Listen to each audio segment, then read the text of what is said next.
Bible with you, I'm sure you can find someone close by who does. Maybe just nestle up next to them, and I'm sure they would be happy to share. And if you're not willing to share a Bible with someone, come on, we're in church. Okay? Give me a break. Preacher. Well, before we get into our material, I'm just going to lead us in a short prayer. Father, thank you so much for this afternoon.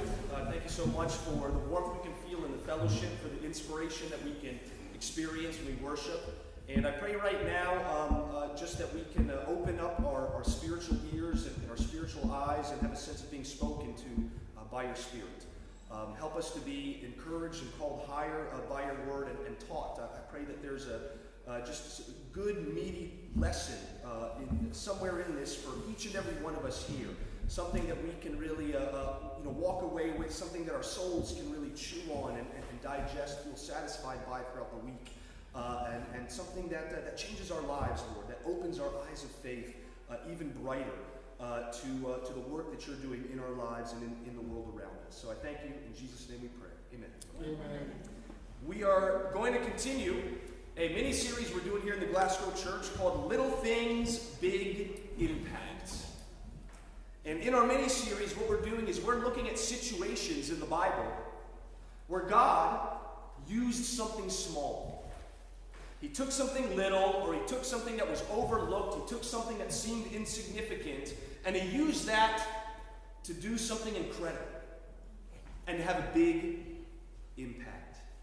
And here in the Glasgow Church of Christ, that's our prayer for us.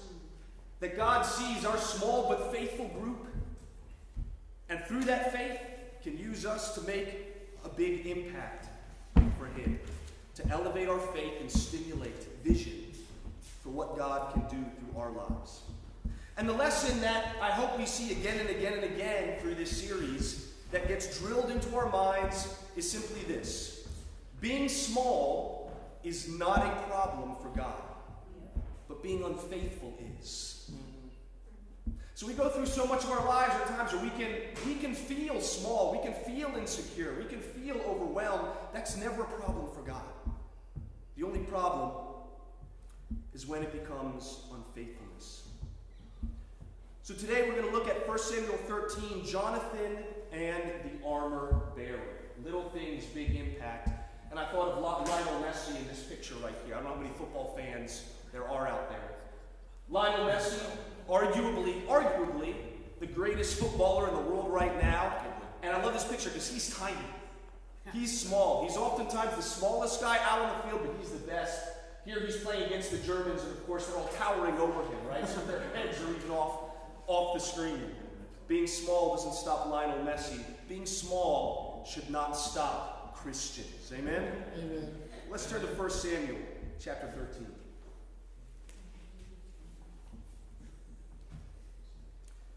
We're going to read through this narrative. My first thought here is hiding in fright or fighting for what's right. Israel at this time is being occupied by the Philistines. Saul has become king, and so under Saul now, an army is being raised, and they're kind of mounting a fight against the Philistine occupiers and oppressors. But the Philistines have the edge. We'll pick up here in chapter 13 in verse 19. You can read along with me or just listen. Not a blacksmith could be found in the whole land of Israel, because the Philistines had said, otherwise the Hebrews will make swords or spears. So all Israel went down to the Philistines to have their plowshares, mattocks, axes, and sickles sharpened. The price was 2/3 of a shekel for sharpening plowshares and mattocks, and 1/3 of a shekel for sharpening forks and axes, and for repointing goads. So on the day of battle, not a soldier with Saul and Jonathan had a sword or a spear in his hand. Only Saul and his son Jonathan had them. Now a detachment of Philistines had gone out to the pass at Michmash. One day Jonathan, son of Saul, said to the young man bearing his armor, "Come, let's go over to the Philistine outpost on the other side. But he did not tell his father. Saul was staying on the outskirts of Gibeah under a pomegranate tree in Migron. With him were about 600 men, among whom was, well, there's several names there, I won't try to pronounce them. Verse 4. On each side of the pass that Jonathan intended to cross to reach the Philistine outpost was a cliff. One was called Bozez and the other Seneh.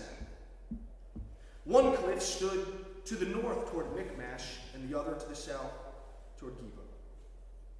Jonathan said to his young armor-bearer, "Come, let's go over to the outpost of these uncircumcised fellows.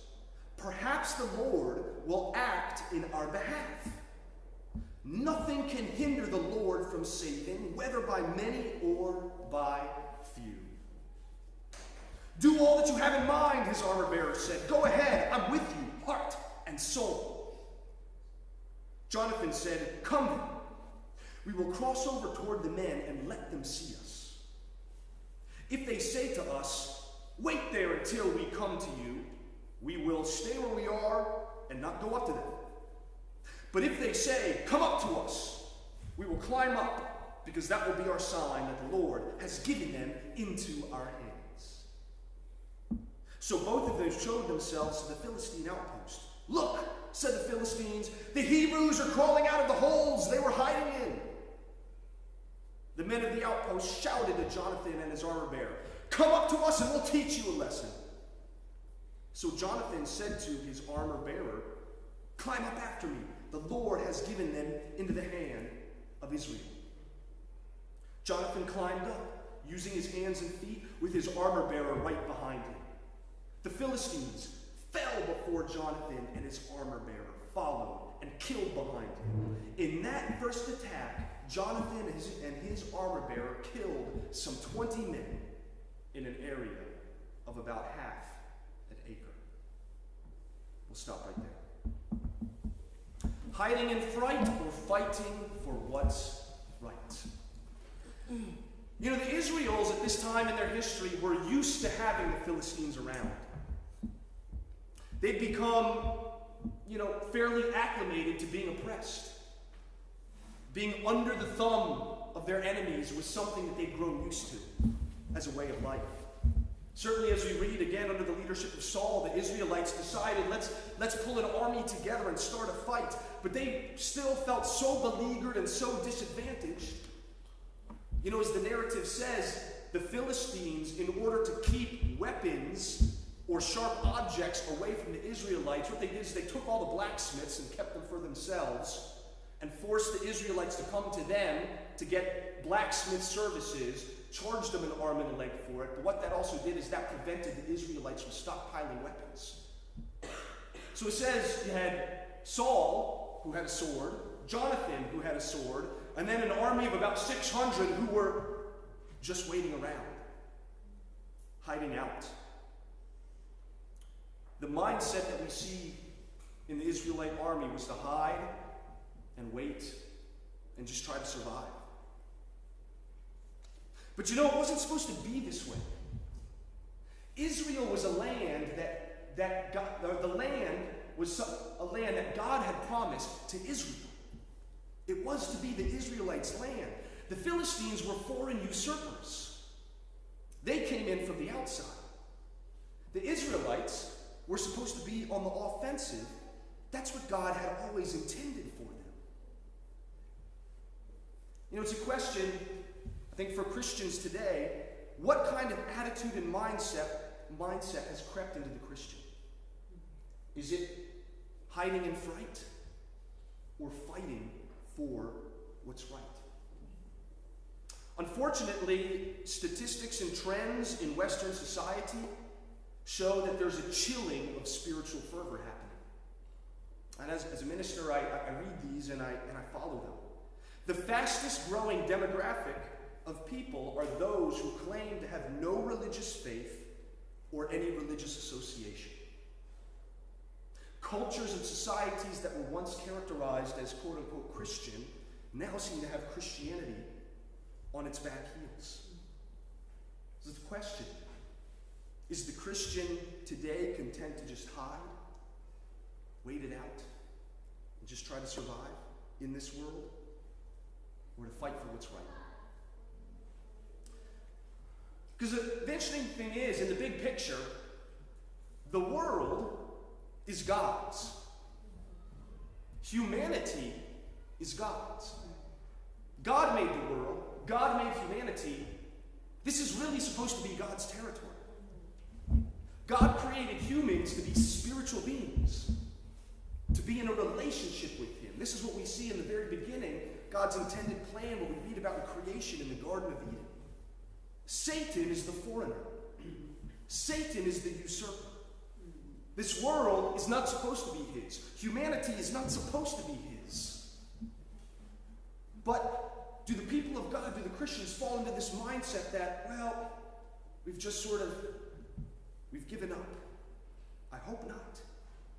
You know, the scriptures say all authority in heaven and on earth has been given to Jesus. All authority. It says that in Matthew chapter 28, the end of the Great Commission. Christians should have the world on the run, right? Yeah.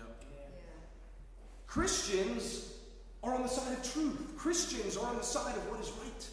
Christians are on the side of true love and morality. All the things that humanity needs in order to have the right kind of lives that their souls deeply strive for is found in the Christian gospel. Now remember the words of Jesus that He said to His followers in Matthew chapter 5. When He says this, He says, "You are a light of the world. A city on a hill cannot be hidden. Neither do people light a lamp and put it under a bowl. Instead, they put it on its stand, and it gives light to everyone in the house. In the same way, let your light shine before men, that they may see your good deeds and praise your Father in heaven." Jesus intended for that to be the Christian mindset. That, thanks to God, thanks to Christ, we've got the light, and it's something to be shined to the world, not something to be hidden.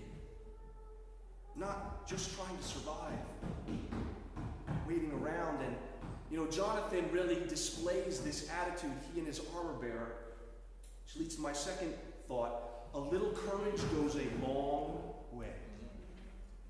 A little courage goes a long way. Are you familiar with this picture? People recognize this? It's become an iconic picture.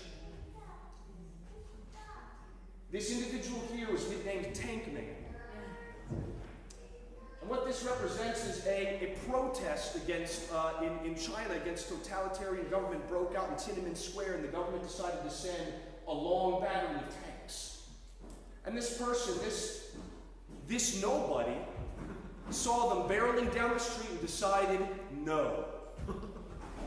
I'm going to stand in the street and just block this column of tanks.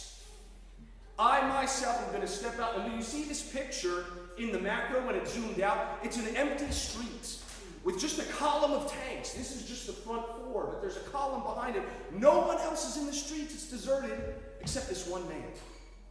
And if you see the live video, at one point that the tanks back up and try to go to the left, and the man just goes to the left. And then they back up and try to go the other direction, and the man just goes the other direction. And it became iconic, an iconic figure of someone just standing up, showing some courage against totalitarianism. Jonathan's thinking was courageous and faithful in this passage, or in this narrative.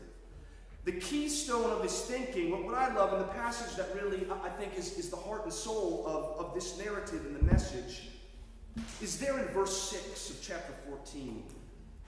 When he's formulating his plan and he's talking to the armor bearer about what's on his mind, and he says, perhaps the Lord will act on our behalf. Nothing can hinder the Lord from saving, whether by many or by few. That's it. That's the little thing, big impact, faithful thinking right there, summed up perfectly. The Lord will act. Nothing can hinder the Lord, whether by many or by few. You know, it's typical of worldly culture and worldly thinking to think that you've got to be big, you've got to be powerful, you've got to have a lot of resources and assets in order to have an impact. And even in the church, amongst Christians, you know, we can start to think that way and feel that way, right? Oh, if only we had more of this, or we need more of that in order to make a difference, or we need, but, you know, but we don't. When God is in the picture, all that conventional worldly wisdom just gets thrown out the window. Because God can do anything. With anything. Now I appreciate Jesus in Matthew chapter 17, verse 20, where he talks about having faith as small as a mustard seed. And if you have faith as small as a mustard seed, you know, you can move mountains. You can do the impossible in furtherance of Jesus' will with just faith as small as a mustard seed. A little bit, but of real, genuine, authentic faith can go a long way. I like to cook. Do we have any cooks in here? Any folks who like to cook? All right, a few hands going up. Yeah, I like to cook. You know, from time to time, you know, I've been cooking, and I got a lot of things going on in the kitchen, and I've got, you know, of course, kids are kind of screaming and whatnot, and you know, you're tasting stuff as you go, and you know, and I have to salt the dish. But I have this one salt shaker where the opening is just a little too big, and so if I'm not paying attention, I'm not careful, I got to salt the dish, and I just kind of do one of these, and it's like, psh, you know, it begins to pour out, and you're like, oh no, I can't, right? Because a little bit of salt goes a long way, right? Yep. And if you oversalt it, even some, it's just like, ugh. It's always better to undersalt and then let people add than to oversalt. Little cooking tip, right? But that's the way salt works. A little bit goes a long way. You know, and Jesus, he says in Matthew chapter 5, verse 13, another thing he says to his people right after, or right before calling them a city on a hill, you're the salt of the earth. Mm-hmm. Don't lose your saltiness. A little bit of Christianity can go a long way in the world. And it did. We saw that 2,000 years ago. And now just look at what has transpired through Christianity. And it's still going on. And we're still a part of it. But you know what I love about Jonathan's faith and courage? It wasn't contingent on himself. He wasn't thinking about his ability. He wasn't thinking about his own prowess as a soldier or his own strategic acumen in warfare. If you look at Jonathan's plan here from a strategic battle perspective, his plan is actually pretty dumb. You know, the description is that the Philistines, they had the strategic land. They were up on the cliffs and the hillsides. They dug themselves in. They had the elevated position. They had him outnumbered. And so Jonathan got his armor bearer and he was like, okay, here's the plan.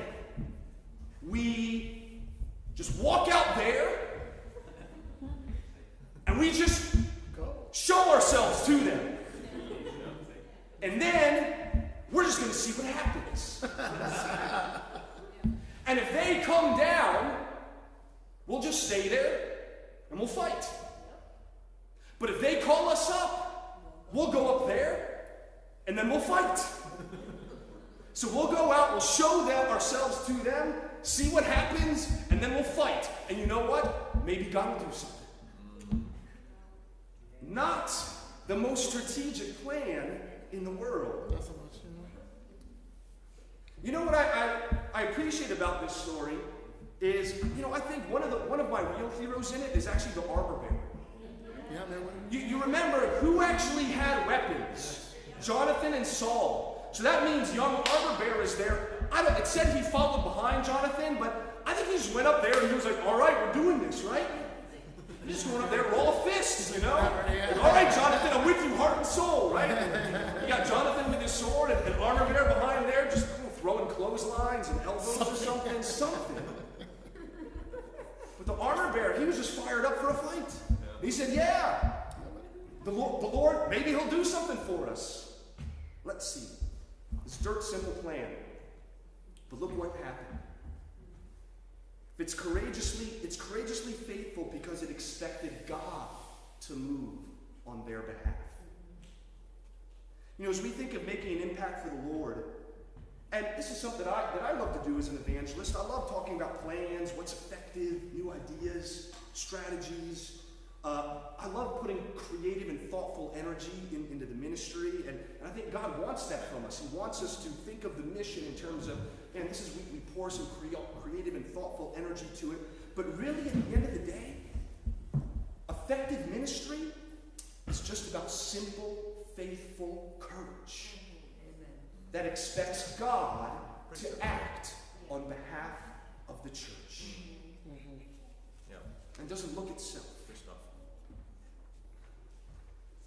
The church's dumbest, smallest plans can still have a great impact for God when they're simply just motivated by, let's see if God will act on our behalf. Who knows?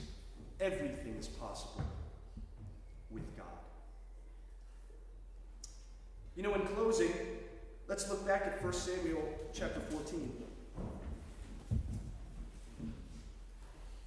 And we'll read in verse 15.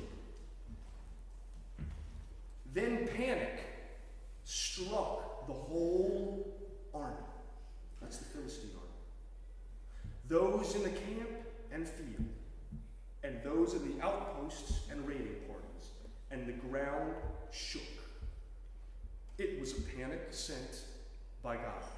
If you go on to read the narrative, the unarmed Israelite army went and just routed their enemies that day.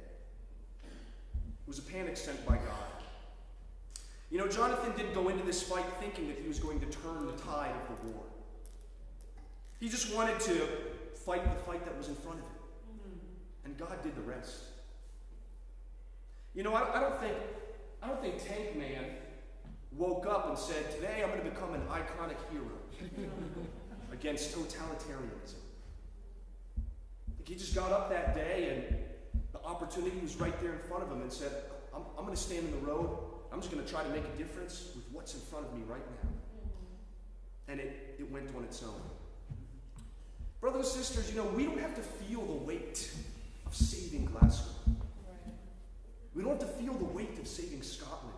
We don't have to feel the weight of saving the world. That's God's weight. That's right. For us, that's just being faithful and courageous in the battle. That's just right in front of us. That's it. It's just a simple battle to go and meet that neighbor that you haven't met and show them some love. The battle to decide to just ask that work colleague to study the Bible. The battle to just slip a church invitation to that stranger standing right next to you at the bus stop. That's it. It's just showing simple, faithful courage, and then just seeing what God does with it from there. I'm here today because someone had enough faith, a stranger, to stop me on the street as a university student and just invite me to a Bible study. That's why I'm here. And I know many of us in this room, we have similar stories like that. Why we're here today. Because someone decided in just a moment to take the simple, faithful, and courageous act of, boom, just doing something for God and seeing what happens. You know, my practical thought is this. You know, there's a simple fight in front of you this week. At least one. It's a simple opportunity to do something like that. Maybe that opportunity is popping into your mind right now. My challenge is to go for it. Go for it this week. See what happens. God knows how to use and multiply our little acts of faith and courage. Let him do that. The war is God's. Just fight the battle in front of you. See how we can take a little thing and be amazed at how we can make a big impact with it. What gave victory to Jonathan was his faith. And it's the same for us Christians. We'll close with this passage right here in 1 John chapter 5. This is the victory that has overcome the world, even our faith. Who is it that overcomes the world? Only the one who believes that Jesus is the Son of God. Christians, it's not our strategic prowess, it's not our superior numbers in society that gives us victory. It's our faith in Jesus Christ. Let's live with that mustard seed. Let God make a big impact with it. Amen.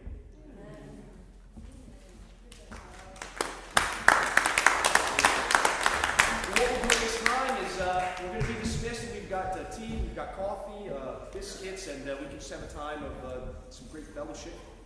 A couple of reminders.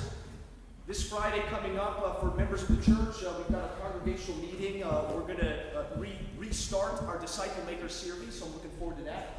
And that'll be here at KHPC.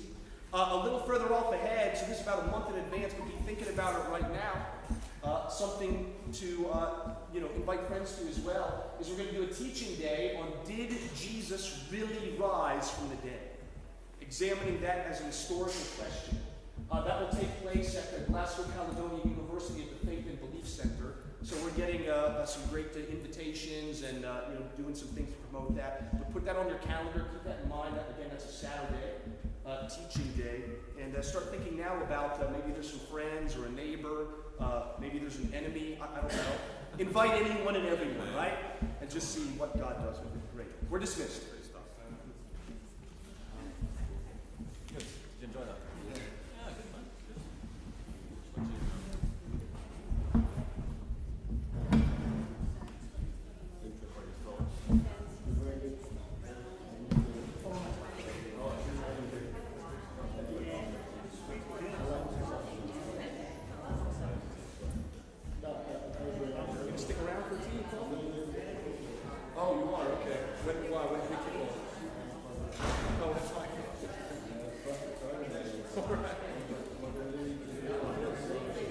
Well, let's guys check for